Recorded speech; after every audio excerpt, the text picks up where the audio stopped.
Our guest today is a doctor turned politician, a three-time MLA, also the former Health Minister of Karnataka, and now a current Member of Parliament from the Chikkaballapur constituency in Karnataka in the 18th Lok Sabha. It gives me immense pleasure to welcome on this edition of Know Your MP, Dr. K. Sudhakar, Member of Parliament from the Chikkaballapur constituency in Karnataka. Dr. Sudhakar, absolute pleasure to host you on Sansad TV. Teena, Thank you for taking our time. Me. It's wonderful to have you. Let's begin the conversation by understanding more about how did this foray into politics happen. You were a doctor and then you switched to active politics. You've been a three-time MLA in the Karnataka Assembly, two-time minister as well. Talk to us about how that shift happened from becoming a doctor to becoming an active politician. Yeah, the journey is quite interesting because I come from a very humble agrarian family, and my father chose the profession, noble profession of teaching.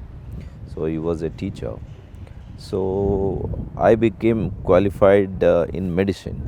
So I'm a medical doctor. From there, I was always passionate of doing some social service. After becoming a doctor, I also felt that if you want to make big impact or large scale, even in the health space, if you want to do some policy decisions, the political forum or the platform is the right one for people like me to get into and transform the lives of many million people. Like in India today, there are a lot of bills happening. As a health minister, what we did during pandemic, I could have treated few hundreds people, but what we did for the state of Karnataka as a health minister, it was the decision for me to get into politics. I think that has really changed and that has really made a big impact. I see that your attendance in the Parliament has been remarkable. You make sure that you attend each session. You've been actively taking part in debates as well and raising up issues of public importance, of issues that matter to people of your constituency, of your state. I have many questions regarding all of that. To begin with, how have expectations of your people soared since you've come into national politics? Basically, I started off my journey in 2013. That was the first election I faced for the assembly, and people elected me 3 times. I am grateful for the people of Chikkaballapur assembly in particular for giving me the opportunity to serve them and to become minister twice at the very crucial phase when COVID struck the entire globe. So that time I was the Minister for Health and Medical Education. So we brought in so many policies. We were ahead of times. We were also awarded as the best state to effectively combat, to mitigate the pandemic in a most successful way. So I'm happy for all those who were responsible. As a team we worked.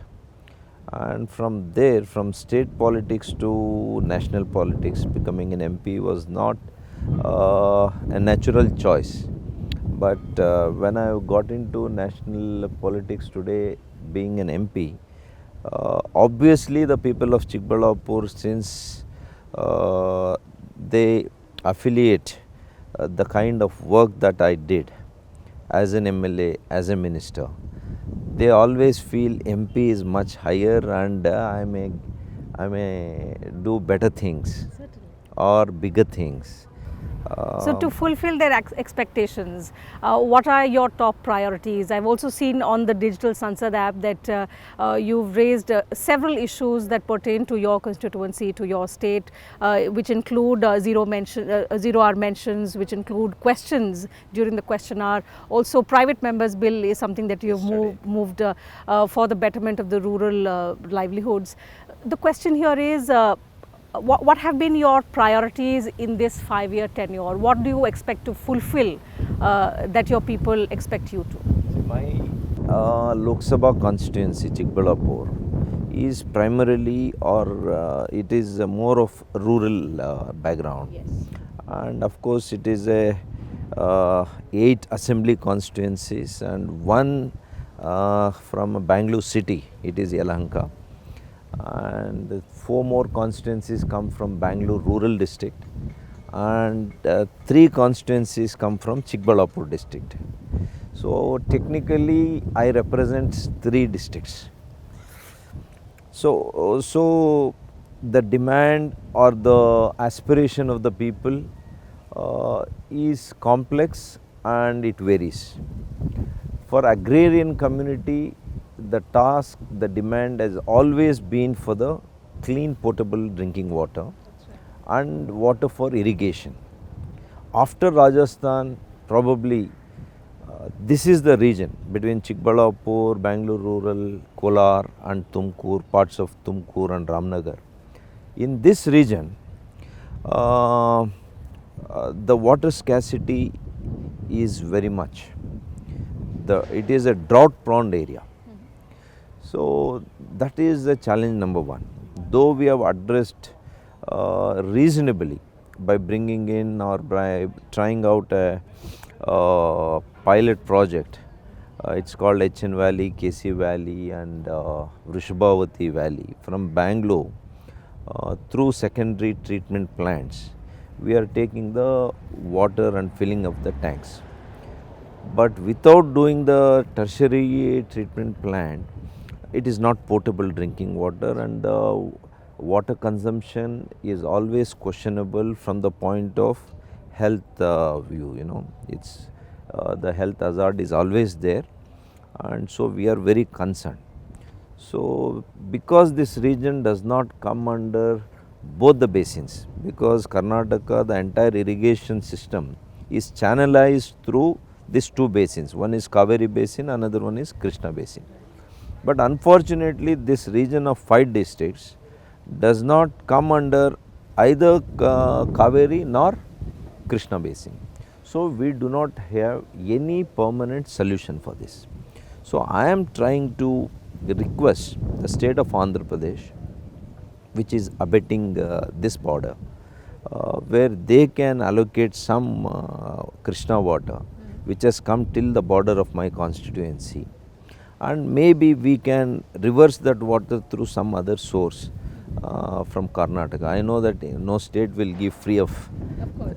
We'll have to exchange. But at least you have the vision and yes. you have a roadmap and you've begun working. In fact, in this regard, I've already met Honorable Chief Minister Shri Chandrababu Naidu ji, and he was very kind enough to pursue things. But he said, as you know, the state government also should take initiative. Right. Not the individual MP, but I am doing my best as a member of Parliament of that region. There are 2 private members bill that you brought about. One pertains to the dairy sector, the other to the floriculture sector. What is the vision behind these 2 bills? And I think it's also important because it's not a very region specific thing. So the private member bill, I had taken 3 in fact. The first one was setting up the floriculture board. The second one was setting up of animal husbandry and making sure that we do a lot of social developmental works for the people, for the farmers who depend on the animal husbandry. So millions of people are in this agriculture associated activity.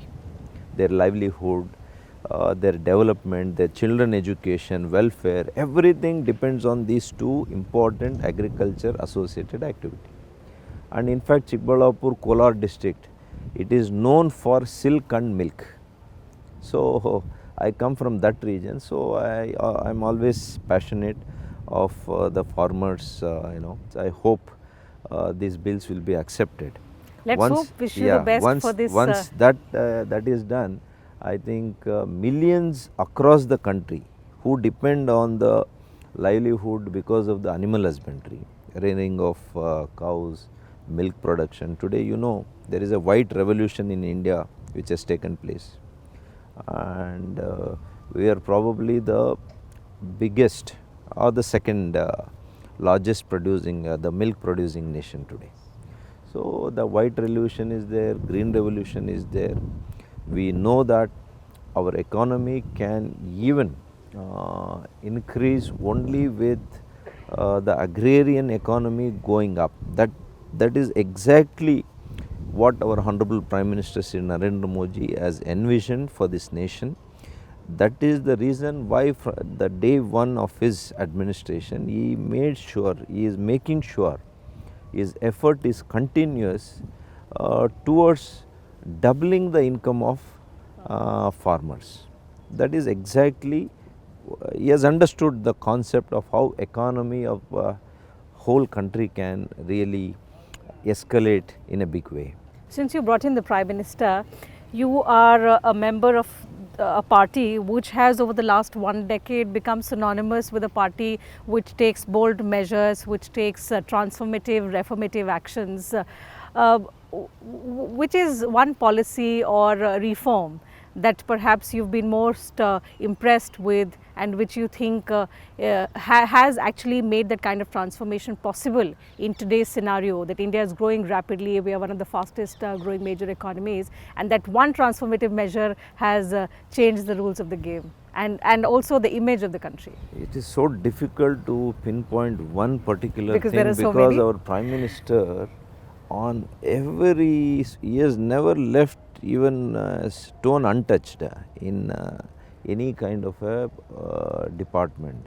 Especially I like the symbolically, what I can say, development with dignity and governance with accountability. These are the two virtues that can speak volumes about his administration and his governance. So, based on these two factors, everything is built over it. That foundation is very strong today in Modi's administration and Modi's government. Based on this, on every sector, be it agriculture, be it ways and means to do business, ease of doing business, ease of getting the FDIs, the accountability, the clean administration, and today the rural development, the infrastructure, innovation hubs, from agriculture to space, every policy is innovative, and the scale has been the scale and the speed in which this government is doing, that is the reason of today's India's progress, rapid progress. Today if we are number 3, number 4 in economy in the entire world, that is the reason, because of the successful not only the policy implementation. There is no flaw in implementing the ideas, the laws. That's true. In fact, that holistic development approach that this government has had over the past 11 years has resulted in the kind of transformation that you see, that each and every sector has seen immense growth. This is what has elevated our position internationally as well. You've had the opportunity to talk about some of these transformations and priorities of India at the international stage. You represented India at one of the events in Germany in August this year. So talk to us and our viewers about the experience that you had from that event, and also some of the learnings that you think could help us in this growth journey. Yeah, I went to Bonn. The UN had invited me. It was a workshop on sustainable development, and I was so happy to present our nation's progress towards that. I could say that by 2026 we have achieved to add more than 100 gigawatt of renewable energy. So by 2070 our commitment to the world is that we will reach the net zero. But by 2026 this is our progress. Not only that, even the afforestation. Also we have done more than 19 lakh hectares, if my numbers are right, if I can think it right. Similarly, the kind of access to the global health care, today in India. The access to the global education through new education policy. So these are all the things that is transforming the nation, and we are competing today with the most robust economies in the world, and we are successful. We are seeing the success in every sphere. Today even the most innovative countries who believes in innovation, they also want to have a partnership in space, in science, technology, and you are seeing today from where I come from, Bangalore city has become the hub of incubation centers. Startup companies, during UPA time we could only count few tens or twenties of from tens and twenties of startup companies. Today we have thousands. So the young talent today in India started believing in them. They have been infused with lot of confidence. The government is giving the confidence. The policy under the able leadership of Modi ji is giving them, reinforcing with confidence and support. That support system is there today. So that is why we are seeing so much of transformation, so many unicorns from India. This is a very positive change that we are seeing. Taking on from what you said first about the transformation and the approach that has brought about that kind of change, but you also spoke about innovation. Since your constituency is quite close to Bengaluru, Bengaluru is the IT city, when you are talking about India's growth journey, how do you look at Karnataka's contribution enhancing, especially in our journey towards becoming a Viksit Bharat by 2047? Of course, we have to really fondly remember and really pay our tributes to those learned and visionary leaders that we had in the past. They provided the best foundation in terms of education, healthcare, IT. People, leaders like Mr. S.M. Krishna laid the foundation for the IT, the former Prime Minister Sri Devegowda ji. They were all very committed, they were visionaries. So today we are really, their hard work is paying dividends today. Today 3 million youngsters, directly they are employed in IT sector alone. So Bangalore city has an institutions like Hindustan Aeronautics Limited, we had HMT, we had NGF, we have IIT, we have Indian Institute of Science, and we have hundreds and hundreds of engineering colleges, reputed, and medical colleges. I think highest number of medical colleges that are there in the state. All this is adding. In fact, even the law school that we have, one of the best in the country. So we have another one new university which is added is Chanakya University, which is focusing on the skills, which is focusing on the quality higher education, international tie-ups with the most ancient and successful universities across the world. All this is paving the way for a very strong foundation for people to take it to next level. So today we are not anymore competing with the neighboring states, we are competing with the most advanced civilized societies in the world. So Karnataka always, I think, will spearhead, will be the leader. It will be like engine of progress, it will be acting like a catalyst for the development, especially in innovation, research and development. And I think the rest of the states also should go hand in hand, and politics should be strictly kept outside. the sphere of development. That's right. Each state has its own strength, and it's on the legislators, on the policy makers to take that strength forward. So Karnataka, of course, has huge potential when it comes to contributing to our growth in innovation and development. Coming back to the other aspect that you spoke about, in the manner in which this current government, your party, has changed the way people become part of this change. So the approach towards people, public participation in each of the schemes that you've had. So when you say this is a decade of transformation, it's not just because of the policies and the implementation, it's also because you made people part of those campaigns. For example, our Prime Minister always guides us, and the way that he has led from the front is amazing. What he says, it is a Bhagidar government. People, Jan Bhagidar.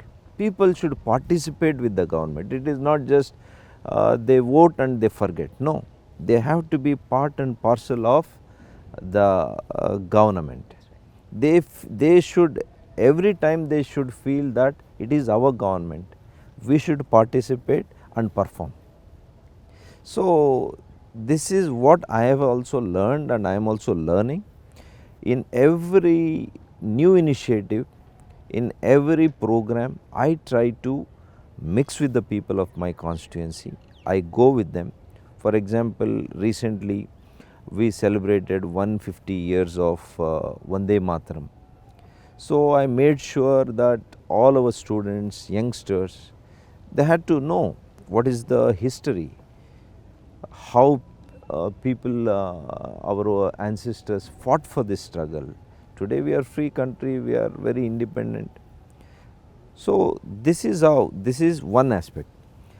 Like portable drinking water for every household, it is a revolutionary step. No Prime Minister in the past has thought about it. In such programs, I make sure I go to villages, I interact with the women.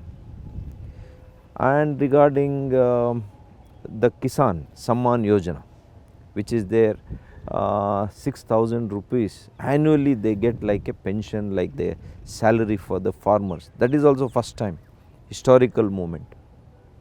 So I interact with lot of farmers. I ask them how they feel it. Similarly, there is a health soil card.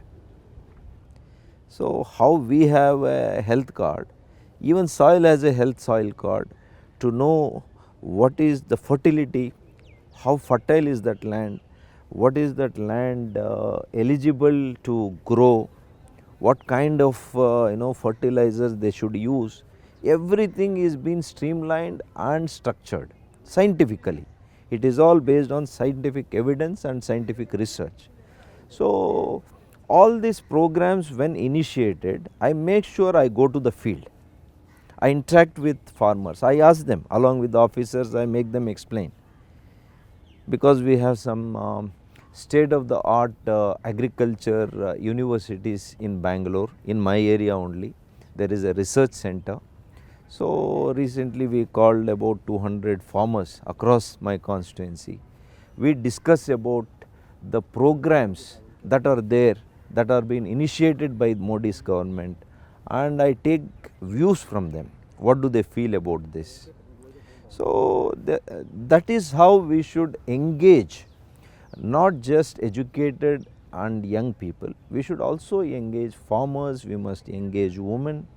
See, because today you are seeing Janani Suraksha Yojana is there. Such a beautiful Matru Vandana is there.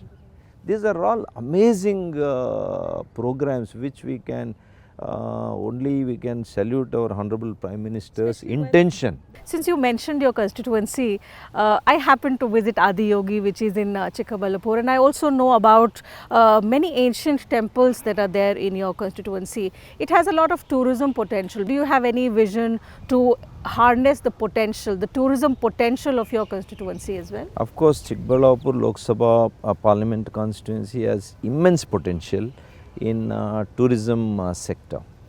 That's what exactly when I went and approached Sadhguru, I requested him, because his mother hails from my town, Chikkaballapur. So I told him, you are done in Coimbatore, you should do in your motherland, Swamiji. So he really agreed, and he established the second only institution, Adi Foundation. It sees massive crowd. I've been Yes. there twice and I've Every seen day today 20,000 minimum crowd it's is house coming full there. every day. On weekends though there is even in national highways there is a traffic jams.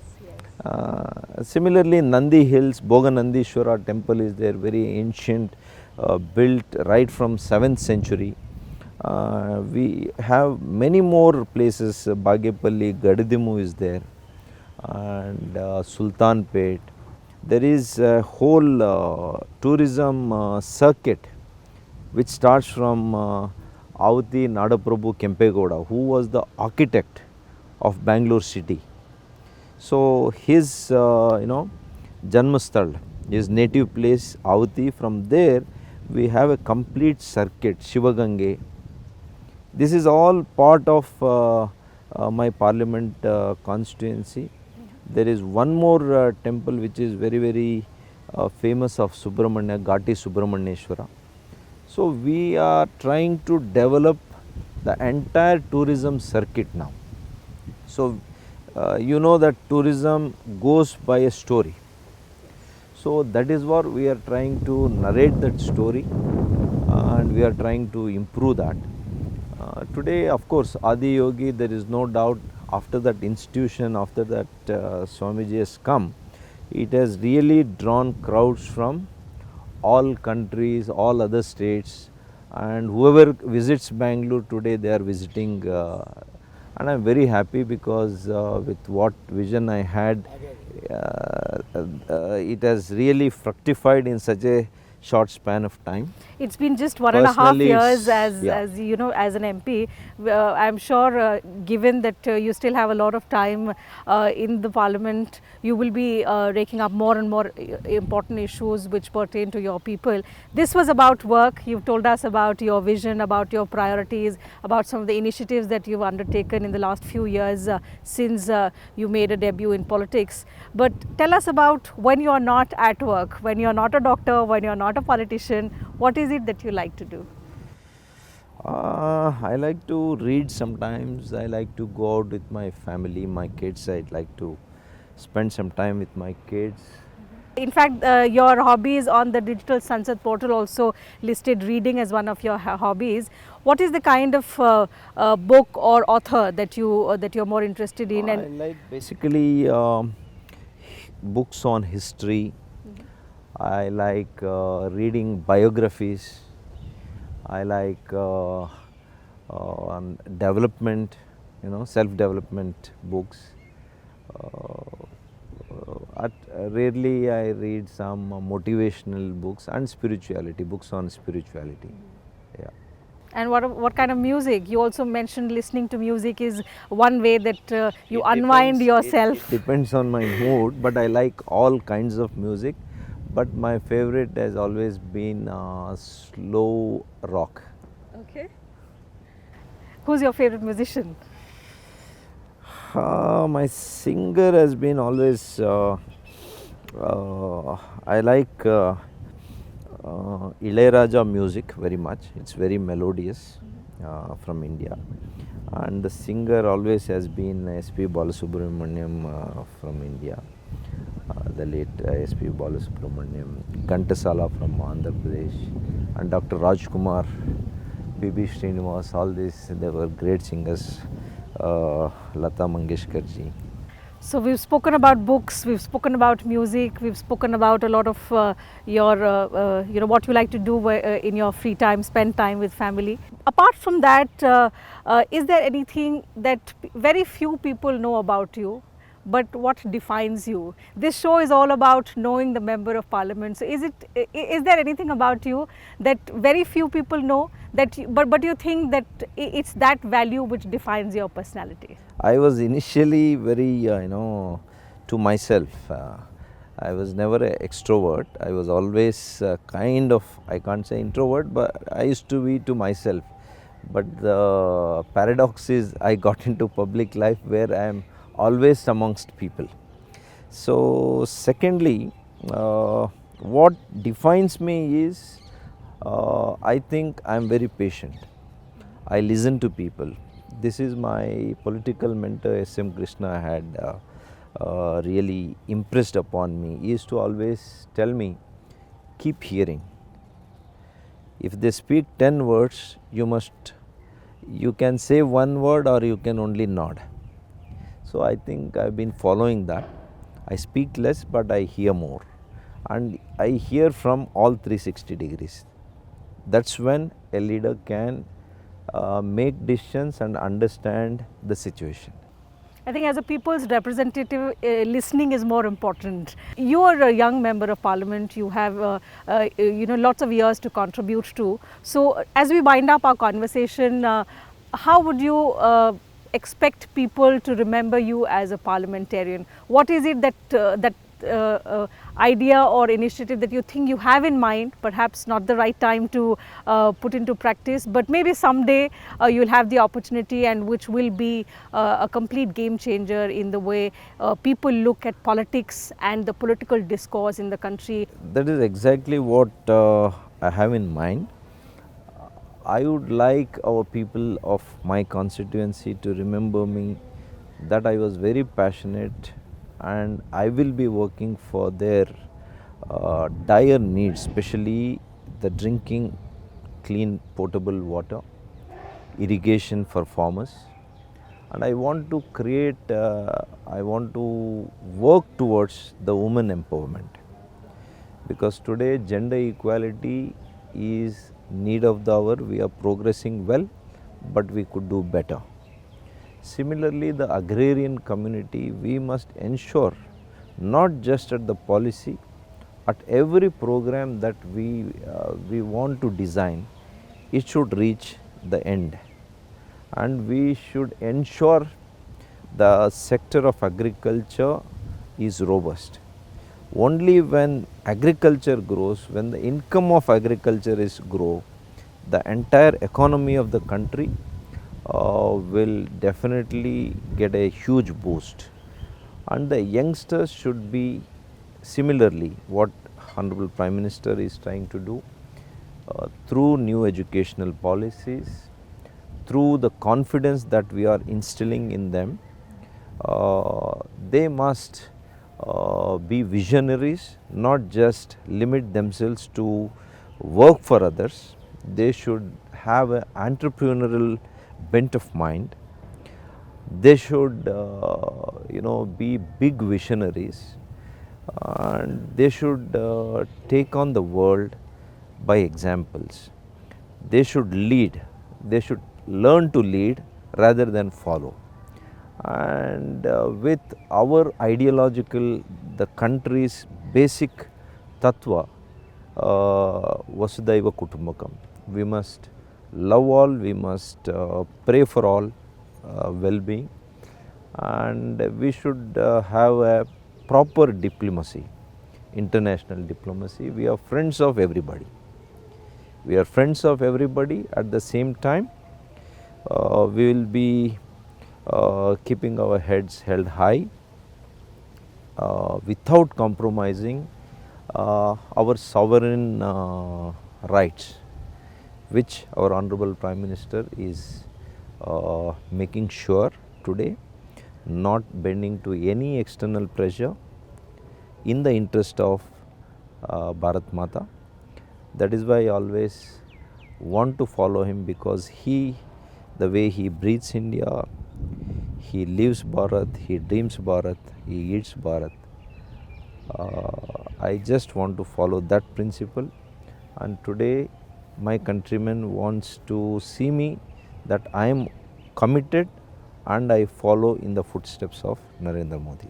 So we wish you the best with your future endeavours. We hope you're able to realize your vision in working for the development of people and putting the nation first above anything else. It's been wonderful talking to you about a whole range of topics, right from your foray into politics to your hobbies to your priorities. Thank you once again for taking out time and speaking to Sansad TV. Thank you, Teena ji. The pleasure was mine.